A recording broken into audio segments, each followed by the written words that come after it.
안녕하십니까. 지금부터 2024년 여름훈련 그리스도를 체험하고 누리고 표현함 메시지 9번 부활과 미랄이신 그리스도를 시작하도록 하겠습니다. 그리스도를 체험하고 누리고 하는 것은 그리스도를 체험하고 누리고 표현하는 것은 하나님의 경륜의 중심 사상입니다. 이런 훈련의 각 메시지들에서 우리들은 이러한 각 여러 각도에서 이러한 중심 사상을 만질 필요가 있습니다. 우리는 그리스도를 보아야 합니다. 부활이신 그리스도 그리고 하나님의 미랄이신 그리스도를 보아야 합니다. 우리는 이러한 그리스도를 이러한 방면에 있어서 체험하고 누리고 표현하기를 바랍니다. 자, 처음에 에드막 형제님이 이 말씀을 전하셨는데 이 말씀에 대한 들어가기 전에 개요를 들어가기 전에 에드막 형제님의 부담을 함께 나누기 원합니다. 그리스도가 부활입니다. 그분이 부활입니다. 부활은 죽음을 이긴 생명입니다. 사도행전 2장 24절 하나님은 그분을 죽음의 고통에서 풀어 살리셨습니다. 이것은 그분께서 죽음에 붙잡혀 계실 수 없으셨기 때문입니다. 아멘. 아멘. 하나님은 그분을 죽음의 고통에서 풀어 살리셨습니다. 이것은 그분께서 죽음에 붙잡혀 계실 수 없으셨기 때문입니다. 이 죽음의 고통이라는 이 단어는 The pangs of death인데 이 팽은 갑자기 격렬하게 일어나는 육체적, 정신적 고통 그리고 아픔을 의미하는 것입니다. 이러한 것에서 그분의 부활은 우리를 풀려나게 합니다. 이 메시지를 통하여 여러분이 이러한 죽음의 고통에서 갑자기 격렬하게 일어나는 육체적, 정신적인 고통, 아픔에서 여러분과 제가 그분의 부활로 인하여 풀려날 수 있기를 간절하게 기도합니다. 아멘. 그리스도께서 하나님에 의해서 일으켜졌을 때에 그분은 이러한 죽음의 고통에서 풀려나셨습니다. 우리가 항상 기쁠 수가 없죠. 항상 즐겁고 항상 유쾌하고 경쾌할 수 없죠. 그러나 우리는 우리의 감정에 늪에서 서 있으면 안 됩니다. 우리는 이러한 사실들 위에 서 있어야 합니다. 그리스도 그분 자신이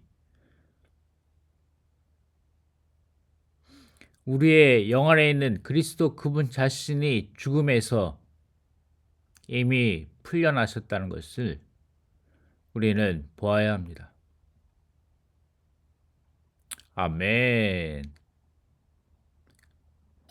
아멘. 그렇기 때문에 우리 안에 계신 그리스도, 우리 영 안에 계신 그리스도 이미 죽음에서 풀려나셨습니다. 그분의 부활 안에서 이 죽음의 고통에서 풀려 살아나셨습니다. 아멘. 서두에서 세 가지를 말씀하십니다.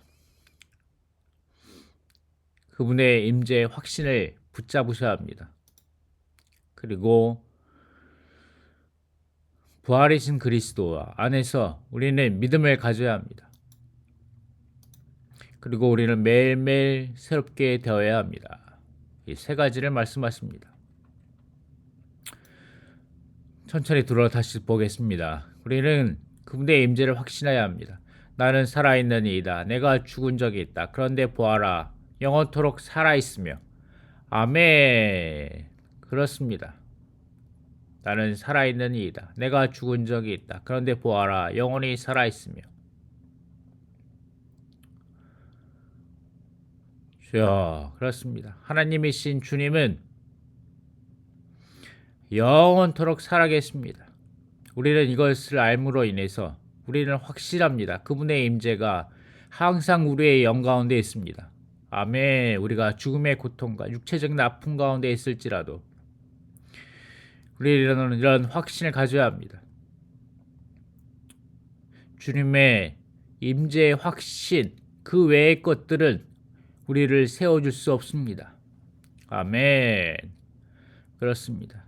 그분의 임재가 우리의 영 가운데 항상 함께하는 것을 장담하고 확언하고 확신하고 보장하고 책임지고 그러므로 우리는 안심할 수 있습니다. 그렇습니다. 주님이 항상 영원토록 살아계시기 때문에 우리 영 가운데 그러하시기 때문에 우리는 항상 우리의 영 가운데서 주님의 임재를 확신할 수 있습니다. 여러분이 어떠한 환경과 고난과 고통 가운데 있을지라도 항상 언제든지 우리의 영 가운데서 그분의 임재가 있음을 확신하고 장담하고 보장하고 책임지고 그러므로 우리는 안심합니다. 우리는 또한 그분의 부활이신 그리스도를 신뢰해야 합니다. 형제님들, 여러분은 우리가 아시아에서 당한 환난을 몰라서는 안 됩니다. 우리가 힘에 겹도록 극심한 압박을 받아 살 소망까지 끊어져. 그렇습니다.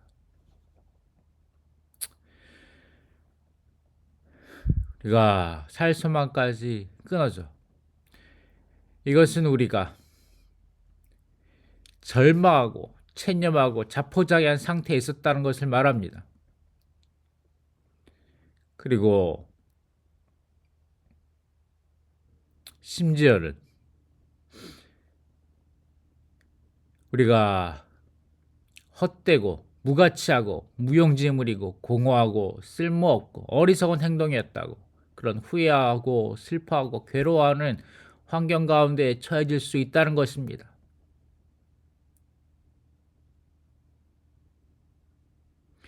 아멘. 만약에 우리가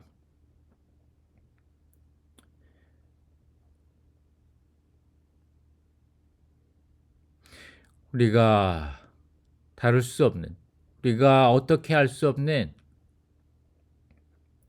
그런 어두움과 슬픔과 고통과 환경 가운데 우리가 묶여 있다고, 그런 환경 속에서 우리가 절망하고 체험하고 자포자기하고 또 내 자신이 헛되고 무가치하고 무용지물이고 공허하고 쓸모없다고, 그리고 모든 지나간 일들이 어리석은 행동이었다고 슬퍼할지라도 우리는 부활이신 그리스도 안에서 신뢰함을 가지셔야 합니다. 결국은 죽게 될 것이라고 스스로 단정하였습니다. 이것은 우리가 자신을 신뢰하지 않고 죽은 사람들을 살리시는 하나님을 신뢰하도록 하려는 것이었습니다. 그렇습니다. 우리 자신을 신뢰하지 않고 주 하나님을 신뢰하도록 하려는 것입니다. 아멘. 감사합니다. 사도 바울은 이런 것으로 인하여 훈련받았습니다. 이러한 환경 가운데 주여 스스로 죽게 될 것이라 단정하는 그런 환경 가운데 처해짐으로 인하여 그의 능력 이상의 어떤 환경 가운데 처해짐으로 인하여 그는 훈련받았습니다. J.B. 필립스란 분은 이렇게 말했습니다.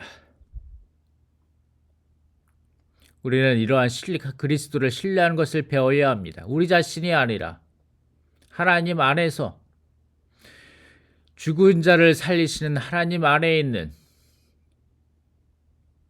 그분을 신뢰하는 것을 배워야 합니다. 주님이 우리를 훈련시키고 계십니다.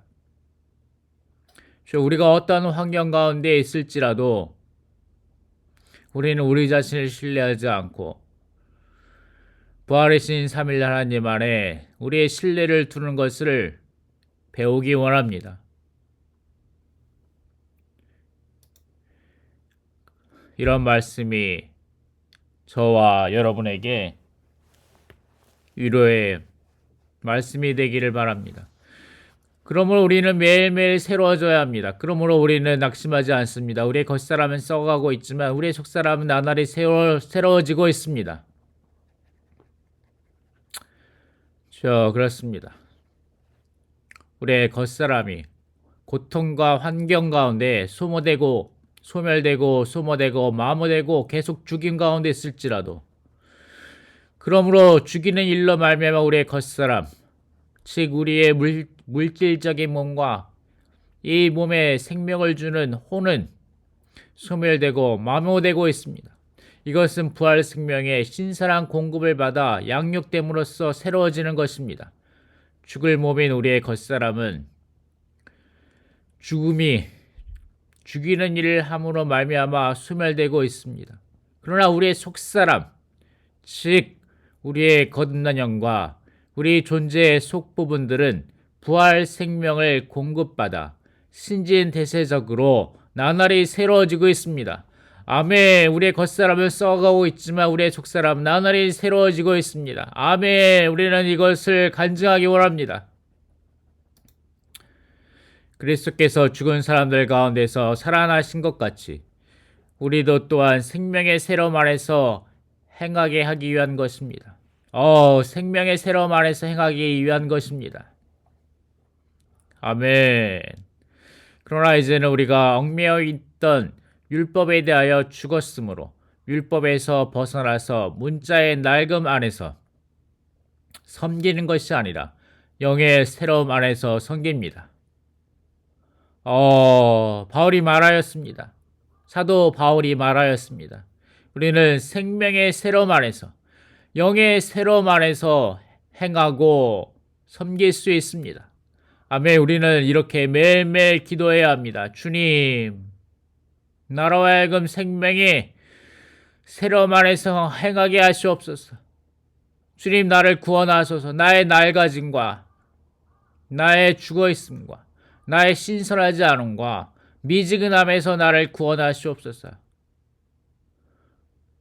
나는 매일매일 그리고 오늘 이 새로운 생명 안에서 살고 행하기 원합니다. 이게 스테인리스는 마치 맥주가 김이 빠진 맥주와 같이, 그리고 빵을 오래 두어 만든 지 오래된 딱딱한 빵과 같이 신선하지 않고 상하여 버렸고 부패하고 진부하고 신선하지 않은 것을 말합니다. 우리의 교회 생활이 이러한다면 주님께 돌이킵니다. 주님 앞에서의 나의 생활과 교회 생활이 맥주에 김이 빠진 맥주와 같지 않습니까? 주여, 모락모락 향기로운 갓 구운 빵과 같이 맛있는 냄새가 나는 것이 아니라 딱딱하여져 버리지 않았습니까? 주여, 우리는 이러한 상태에 있을 수 없습니다. 우리는 이렇게 신선하지 않은 진부한 상태에 있고 싶지 않습니다. 우리는 새로워지고 신선해지고 살아있고 활동적이고 그리고 주님 앞에 젊음을 유지하기 원합니다. 아멘. 우리가 새로워지고 그리고 새로움 안에서 행하기 위하여 우리는 다음과 같은 4가지 것이 필요합니다. 십자가와 성령과 연합된 영과 그리고 말씀입니다.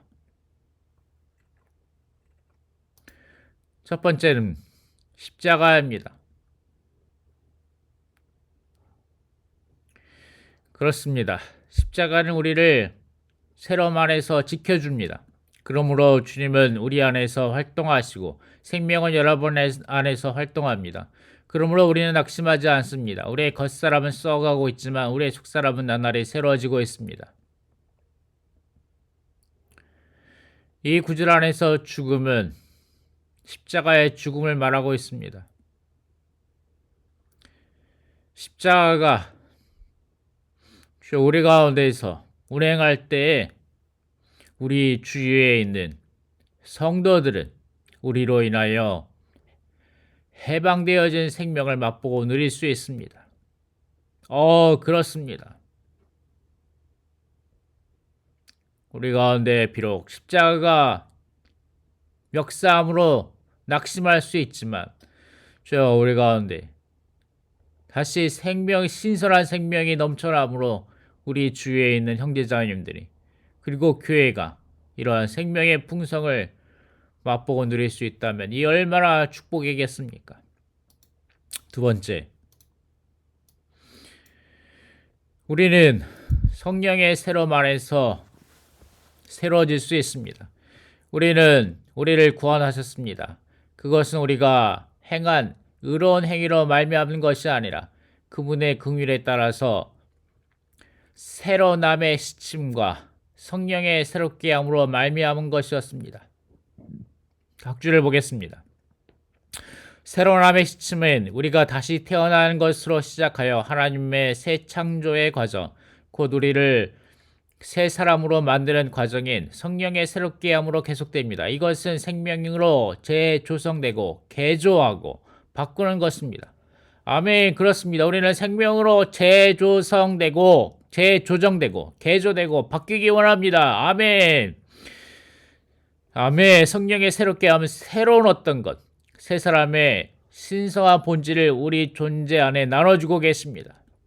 이것은 우리 안에서 일생 동안 끊임없이 진행되고 있습니다. 아멘. 감사합니다.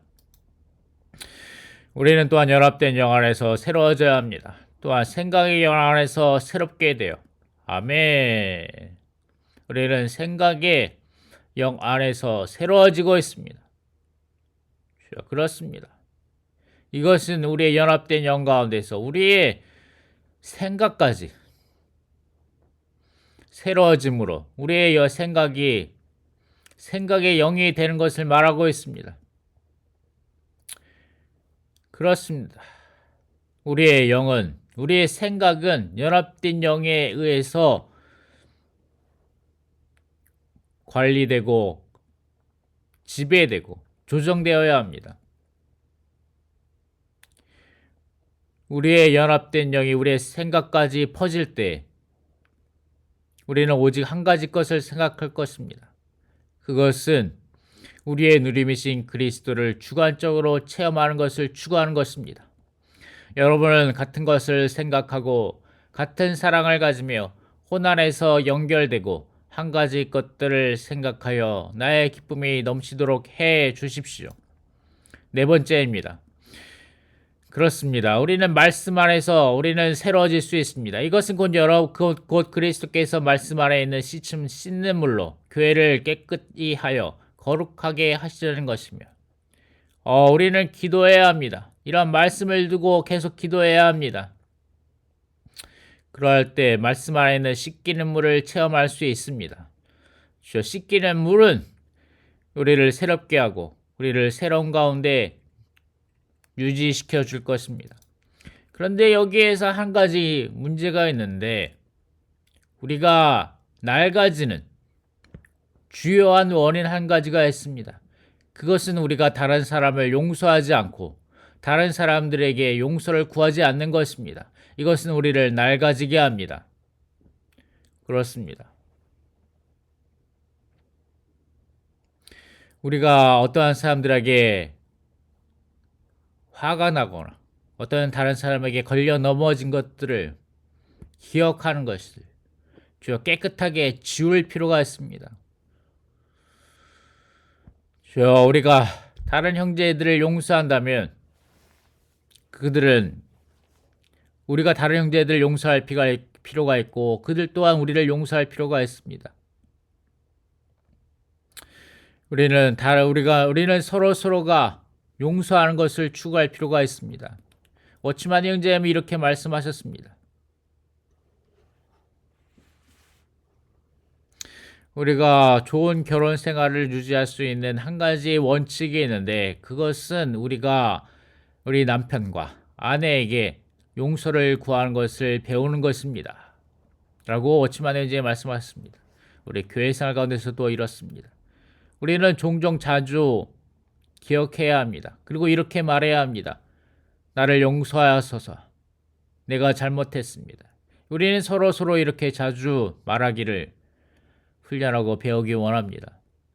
참으로 교회 생활 가운데 서로 용서하지 않고 서로 용서를 구하지 않으므로 우리가 그런 것들을 덮어둠으로 우리가 낡아짐이 많이 있습니다. 불법의 성행함으로 많은 사람의 사랑이 식어질 것입니다. 마태복음 24장 12절 말씀입니다. 사랑이 식어질 것입니다. 라고 말한 이 부분의 말씀은 마치 조금씩 주님에 대한 우리의 사랑이 차가워지는 것과 같습니다.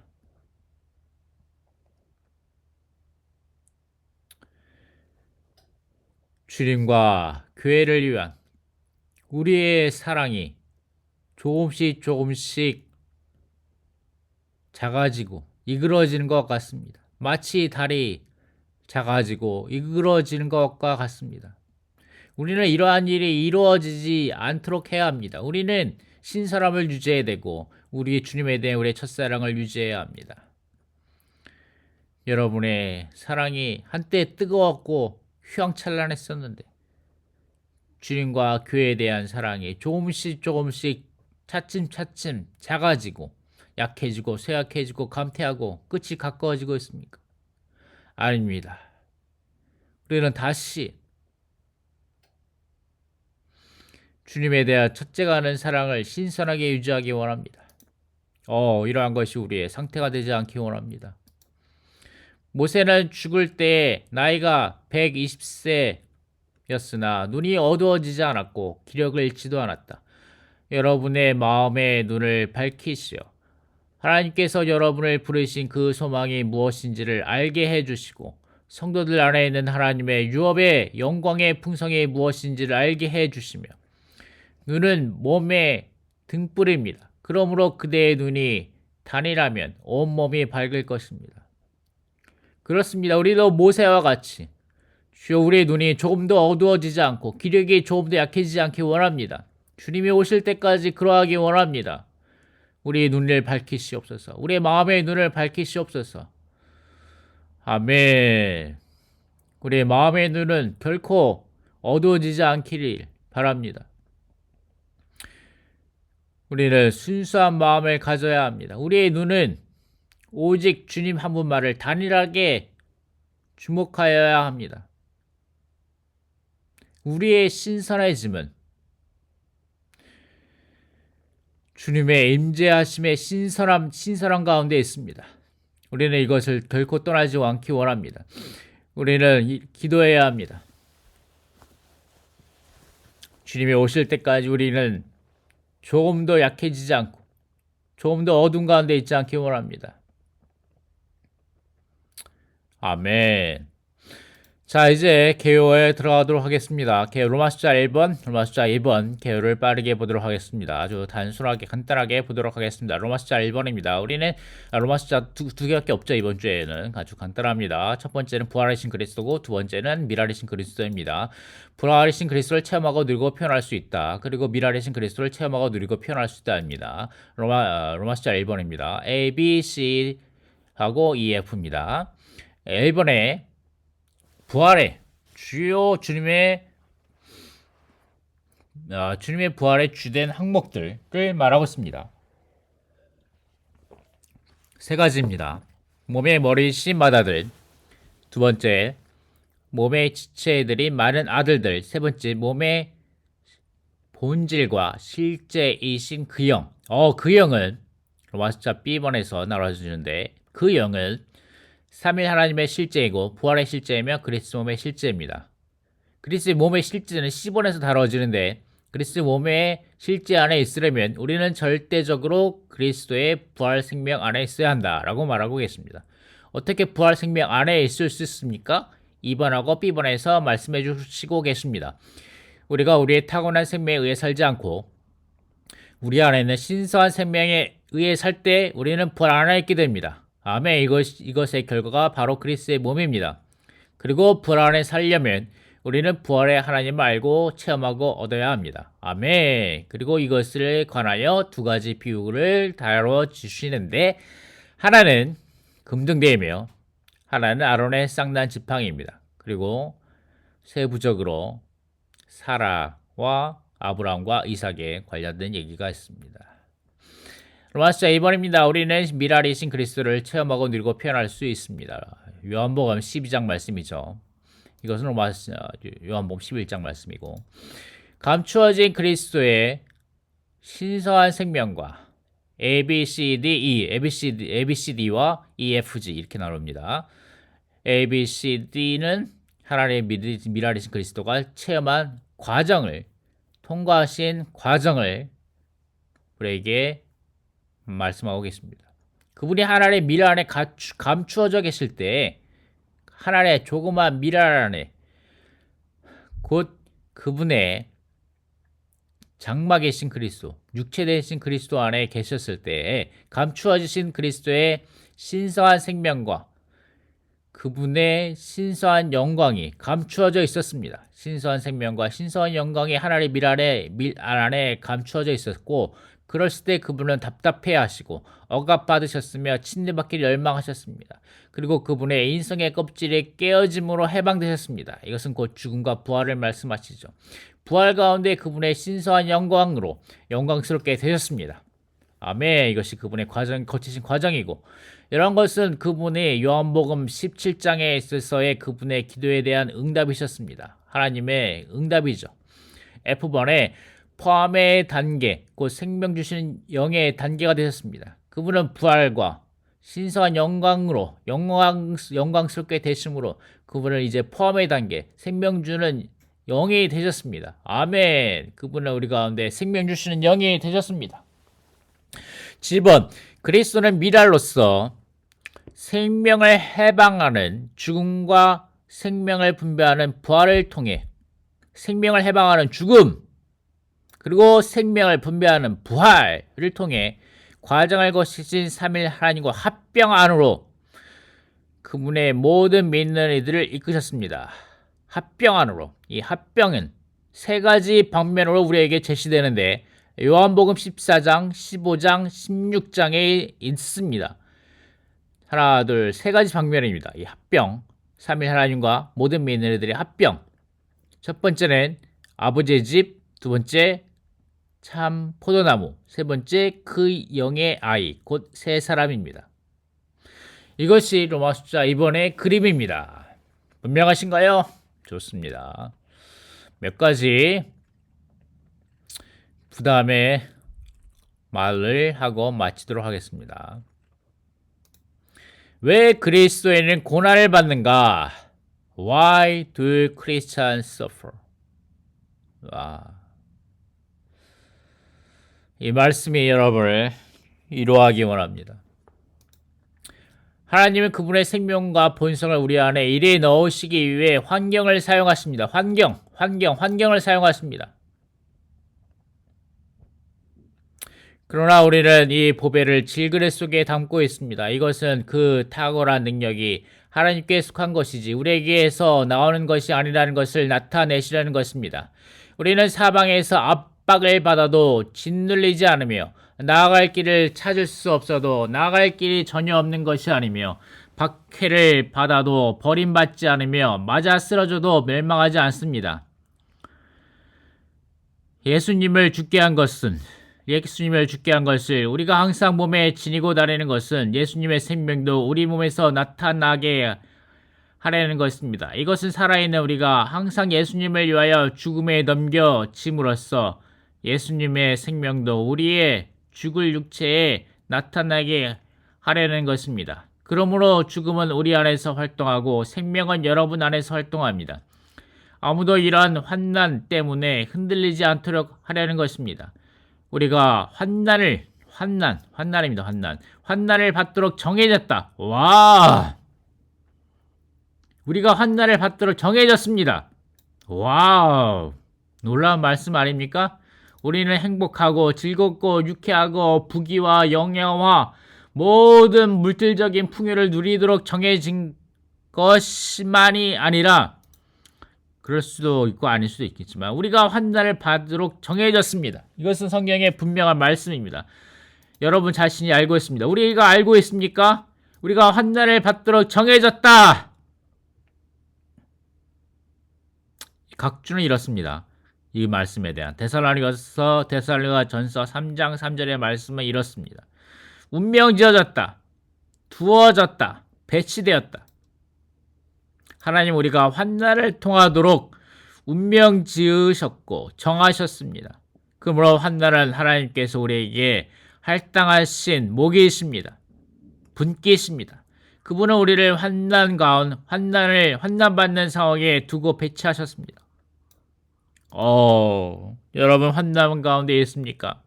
그러므로 슬퍼하고 괴로워하고 때로는 화가 납니까?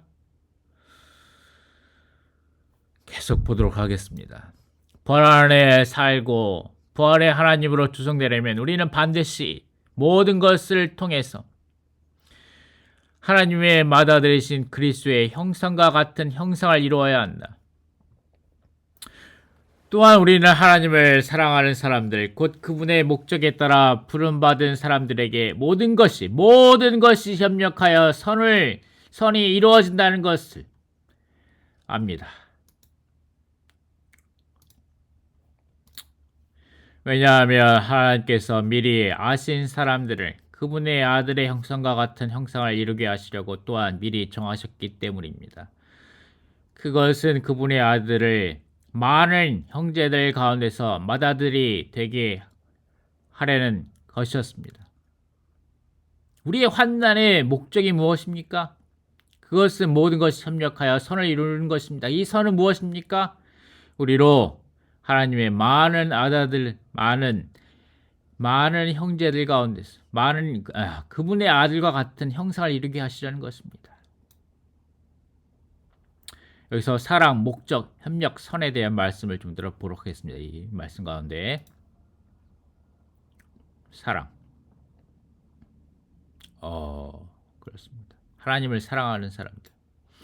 그리고 하나님을 사랑하기 때문에 우리는 그분의 갈망을 관심하고 그분과 기꺼이 동역한다. 그렇습니다. 우리의 일에는 하나님의 일에는 우리의 동역이 필요하다. 그리고 우리가 하나님과 동역한다는 사실은 우리가 하나님의 목적에 따라 부름받았다는 것을 확증합니다. 하나님의 목적이 무엇입니까? 하나님의 목적은 우리에게 좋은 집, 좋은 차, 좋은 가정, 좋은 어떤 놀라운 물질적인 풍요, 그것이 주님이 우리에게 그런 것들을 주실 수도 있죠. 하지만 그것이 하나님의 목적입니까? 그렇지 않습니다. 하나님의 목적은 무엇입니까? 그분의 목적에 따라 부름받은 사람들. 우리는 그분의 목적을 따라 부름받은 사람이지 않습니까? 그러면 그 목적이 무엇입니까? 그 목적. 이것은 하나님의 계획 안에서 내린 목적이 있다는 결정을 가리킨다. 그분의 맏아들의 많은 형제들을 산출하는 것이 그분의 목적입니다. 그렇습니다. 하나님의 많은 형제들을 산출하는 것이 하나님의 목적입니다. 많은 형제들입니다. 이 형제들은 그분의 신성에 충만한 분량에 따라 자란 형제들입니다. 갓 구원받은 그분의 단지 그분의 구원받은 형제들만이 그분의 갓 구원받은 갓난 아기들만이 아닙니다. 믿고 천당 가는 문제가 아니라 이 갓난 아기들, 그분의 구원받은 갓난 아기들은 이제 생명 안에서 자라고 성숙하여 그분의 충만한 신장의 분량에 이르러야 합니다. 이것이 하나님의 목적입니다. 우리는 자라야 합니다. 이 자람이 위해서 우리는 모든 것이 협력하여 선이 이루어지는 것이 필요합니다. 하나님 아버지는 그 영께서 우리를 위하여 중보 기도하실 때 응답하시고 모든 것이 협력함으로써 우리에게 선이 이루어지도록 우리의 환경을 안배하고 계십니다. 그렇습니다. 모든 환경을 안배하고 계십니다. 우리가 고난받도록 운명 지은 것은 우리로 하여금 많은 형제들이 되도록 하려는 것입니다. 문맥에 따르면 여기에서 선은 사람이나 일이나 사물과 같은 물질적인 것과 관련이 없습니다. 그렇습니다. 이것은 우리가 그리스도를 더 많이 얻고 그분께서 우리의 존재 안으로 더 많이 일에 넣어지도록 하시려는 것입니다. 그렇습니다. 우리가 신진대사적으로 변화되어야 합니다. 변화받기 원합니다. 결국 하나님의 아들이신 그분의 형상과 같은 형상을 이루는 것입니다. 같은 형상을 이루는 것, 즉 완전한 아들의 자격을 얻도록 하려는 것입니다. 여러분은 완전한 아들의 자격을 얻으셨습니까? 아니면 여러분은 갓난 아기들입니까? 자기만 알고 울기만 하고 때만 쓰고 그리스도와 교회의 목적을 관심하지 않는 자들입니까? 그렇지 않습니다. 우리는 그리스도가 우리 가운데 더 우리는 그리스도를 더 많이 갖고 그분이 우리 가운데 더 많이 일에 넣어짐으로 신진대사적으로 변화되고 그분과 같은 형상을 이룸으로 완전한 아들의 자격을 얻음으로 하나님의 목적을 관심하는 자들이 되어야 합니다. 히브리서 12장 10절 말씀. 육신의 아버지들은 자기들이 좋다고 생각하는 대로 잠시 동안 우리를 징계하였지만 하나님은 우리가 그분의 거룩함에 동참하는 데 유익하도록 징계하십니다. 하나님 아버지가 우리를 징계하십니다. 때로는 그분이 우리를 징계하십니다. 그 목적은 그분의 거룩함에 동참하는 데 유익하도록 하는 것입니다. 아멘. 여러분의 이러한 확신이 있습니까? 모압은 예레미야서 48장 11절 말씀입니다. 모압은 어릴 때부터 편안하게 지내왔습니다. 어릴 때부터 편안하게 지내왔습니다. 우리가 이런 것을 바라지 않습니까? 우리는 편안한 생활을 원치 않습니까? 이제 겨울이 다가오는데 여러분은 따뜻한 집안에서 따뜻한 음식, 맛있는 음식을 먹으며 편안하게 지내는 것만을 원하지 않습니까? 주님 죄송합니다. 제가 그렇습니다. 앙금이 가라앉았어도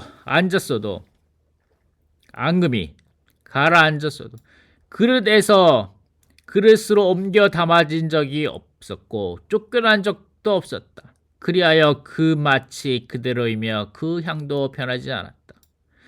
교회 가운데 50년, 60년 교회 생활 가운데 우리가 있을지라도 우리는 여전히 옛 타고난 사람의 맛이 그대로 있고 여전히 자아와 육체의 그 향도 변하지 않은 상태로 있지 않지 않습니까?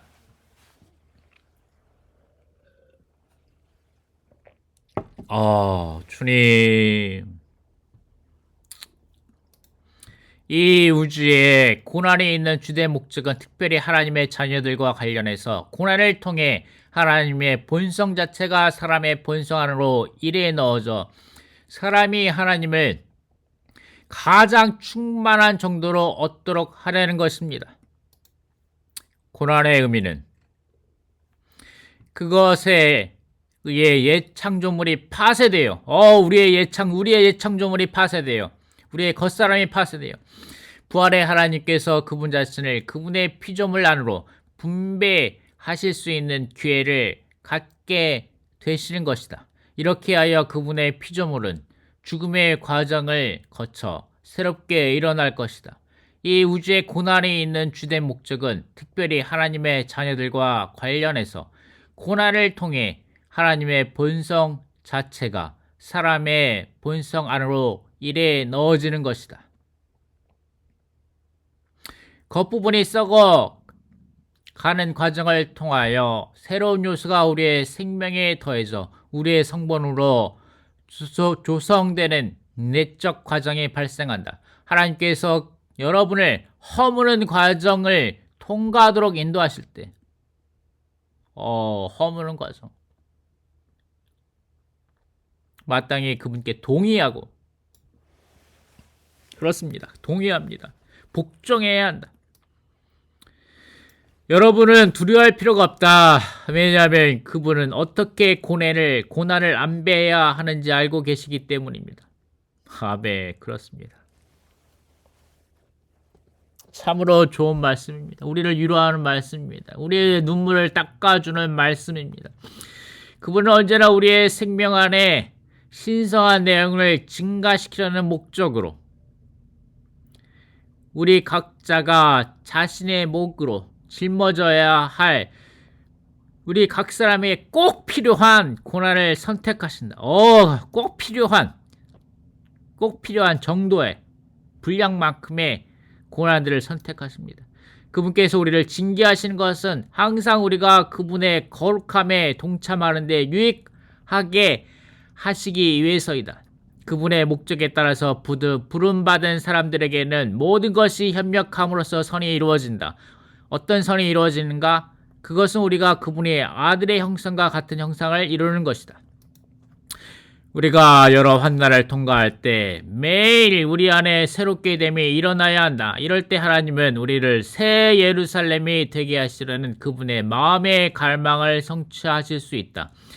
내가 또한 너희에게 새 마음을 주고 너희 안에 새 영을 넣어주며 너희 육신에서 돌 같은 마음을 없애고 너희에게 고기 같은 마음을 주겠다. 또 내가 보니 거룩한 성 새 예루살렘이 하늘에서 하나님에게서 내려오는데 남편을 위하여 단장한 신부로 준비되어 있었습니다. 때때로 하나님은 교회가 폭풍을 통과하도록 허락하실지 모른다. 그것은 하나님께서 우리가 새로워지기를 원하시기 때문이다. 비극적인 일은 비극적인 일. 여기 말이 아주 좋습니다. 비극적인 일은 우리가 폭풍 속에서 고통을 겪는 동안에 조금 더 새로워지지 않고 여전히 동일한 상태에 그대로 남아있는 것이다. 우리는 이렇게 기도해야 한다. 주님, 저는 동일한 상태로 남아있고 싶지 않습니다. 올해도 지난해와 동일한 상태로 남아있고 싶지 않습니다. 저는 나날이 새로워지고 싶습니다. 날마다 우리는 하나님을 접촉하고 하나님께 자신을 완전히 열어드리며 하나님께서 우리 안으로 들어오셔서 매일 우리 안에 새롭게 더해지시게 해야 한다. 순간순간 우리는 하나님을 받아들여 하나님께서 우리 안으로 더해지시게 해야 한다. 또한 자신을 거절함으로써 그리스도의 죽음을 받아들여 우리 안에 계신 주님과 동역해야 한다. 그럴 때 우리는 새롭게 하는 능력뿐 아니라 새롭게 됨의 결과, 즉 우리의 행동과 성격과 기질과 심지어 우리의 습관이 신진대사적으로 변화되는 것을 누리게 될 것이다. 우리가 매일 그리스도 안에 계신 하나님을 체험할 때 우리는 하나님의 의도가 조금씩 우리를 새롭게 하시는 것임을, 특히 우리의 습관을 새롭게 하시는 것임을 알게 될 것이다. 이것이 바로 나날이 새로워지는 것에 대한 참된 체험이다. 이 목적을 위해서 하나님은 우리의 겉사람을 소멸시키는 온갖 환경을 일으키심으로 우리의 속사람이 나날이 새로워지게 하신다. 하나님의 자녀들 모두가 새로워지는 과정을 통과하여 새 예루살렘이 될 때 그들은 완전히 새로워진 상태 안에 있게 될 것이다. 거룩한 성이 새 예루살렘이라고 불리우는 이유는 그것에 하나님의 새 창조물의 낡은 요소가 전혀 없기 때문이다. 우리가 여러 환난을 통과할 때 매일 우리 안에 새롭게 됨이 계속 일어나야 한다. 그럴 때 하나님은 우리를 새 예루살렘이 되게 하시려는 그분의 마음의 갈망을 성취하실 수 있다. 아멘. 감사합니다. 자, 이제 무거운 얘기를 했으니까 약간 즐거운 얘기를 하고 마치도록 하겠습니다. 타고난 힘이 남아있으면 부활의 능력은 나타날 입지를 얻지 못한다. 사라가 아이를 임신할 수 있었다면 이삭은 나오지 않았을 것이다. 이야.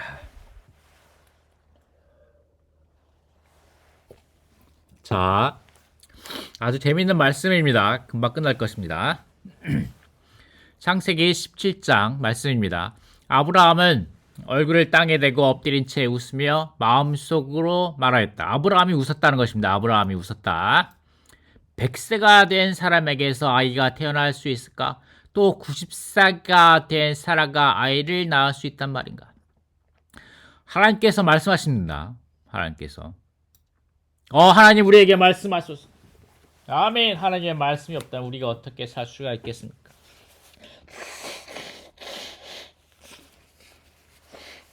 아니다. 너의 아내 사라가 아들을 낳아줄 것이다. 너는 그의 이름을 이삭이라고 하여라. 나는 그와 나의 언약을 세워서 그의 뒤를 이을 그의 씨를 위하여 영원한 언약을 삼을 것이다. 여기서 이삭이란 말은 그가 웃었다 라는 뜻입니다. 그가 웃었다. 그가 웃는다. 그가 웃는다. 그가 웃는다.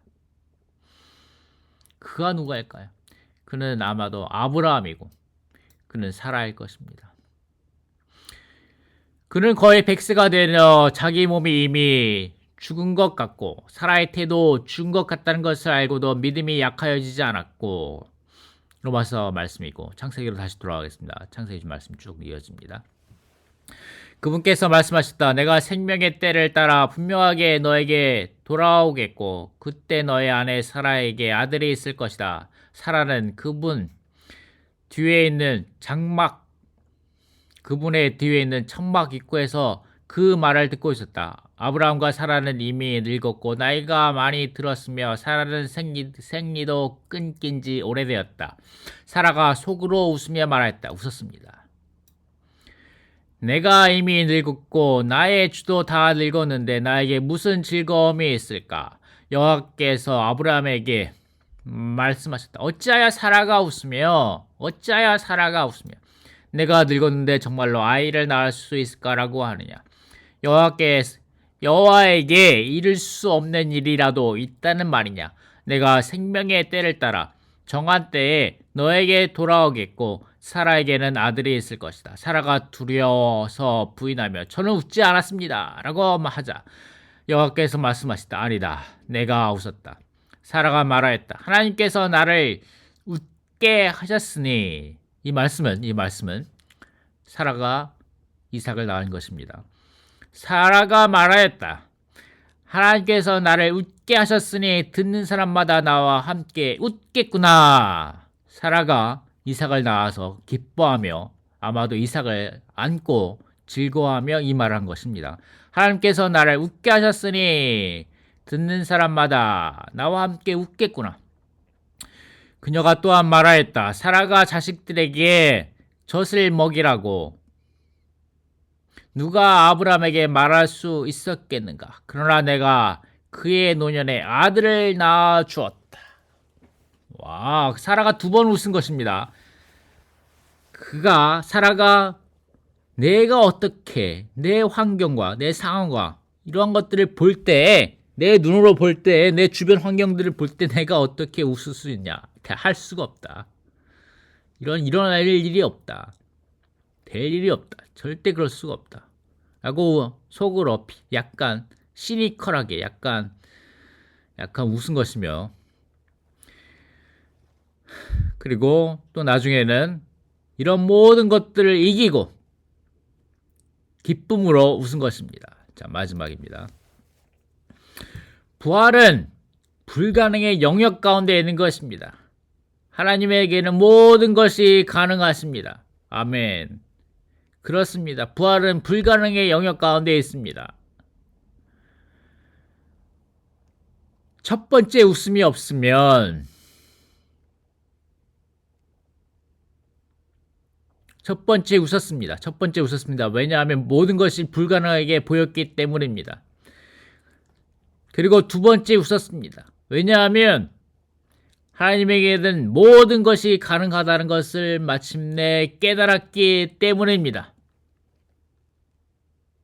우리도 이렇게 되기 원합니다. 우리의 환경과 고난과 슬픔과 또 우리가 낡아짐과 또 우리에게 확신도 없고 우리가 새로운 가운데 새로움도 없다고 그렇게 느낄 때, 우리가 할 수 없다는 걸 느낄 때, 하지만 우리에게 모든 것이 가능하게 하시는 하나님이 모든 것을 가능하게 하실 것이라는 것을 확신함으로 웃기 원합니다. 워치만의 형제님이 이렇게 말씀하셨습니다. 첫 번째, 사라가 웃었다. 왜냐하면 이러한 약속들이 불가능하게 보였기 때문입니다. 하지만 두 번째, 사라는 웃었습니다. 왜냐하면 이러한 것들이 가능하다는 것을 그녀가 놀라운 가운데 발견하였기 때문입니다. 만약에 사람에게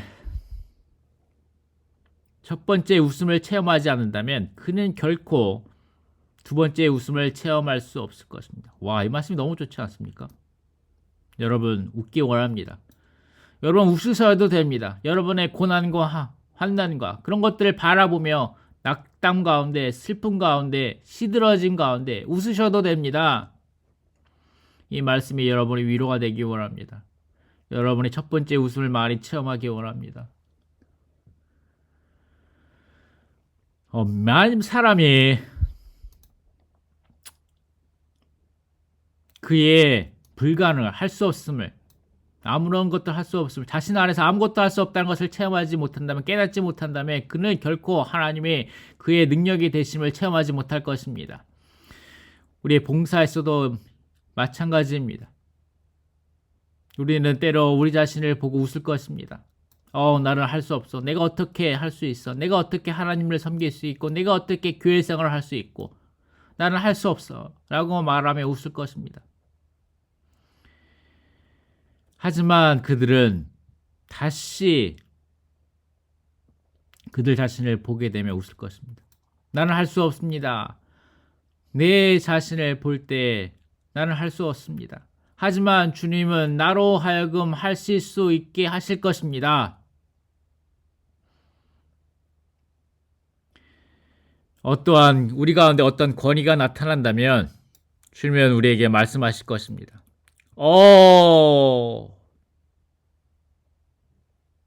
주님이 이런 것들을 하셨습니다. 주님이 이런 것들을 하셨습니다. 이런 것들은 내가 할 수가 없었지만, 나는 내 일이 아니지만, 내가 할 수 있는 것들이 아니지만, 주님이 하셨습니다. 아멘! 부활은 내가 할 수 없다는 것을 깨닫는 것입니다. 그리고 하나님께서 이 모든 것들을 하실 수 있다는 것을 확신하고 믿고, 체험하고 누리고 표현하는 것입니다. 우리 가운데 더 많은 부활을 체험하고 누리고 표현하기 원합니다. 이 말씀은 워치마니 형제님의 권위와 순복 가운데 있습니다. 아멘. 여기서 마치도록 하겠습니다. 이 유튜브를 잘 누리셨다면 댓글 좀 써주시고 좋아요와 알람을 눌러주시고 구독도 부탁드리겠습니다. 감사합니다.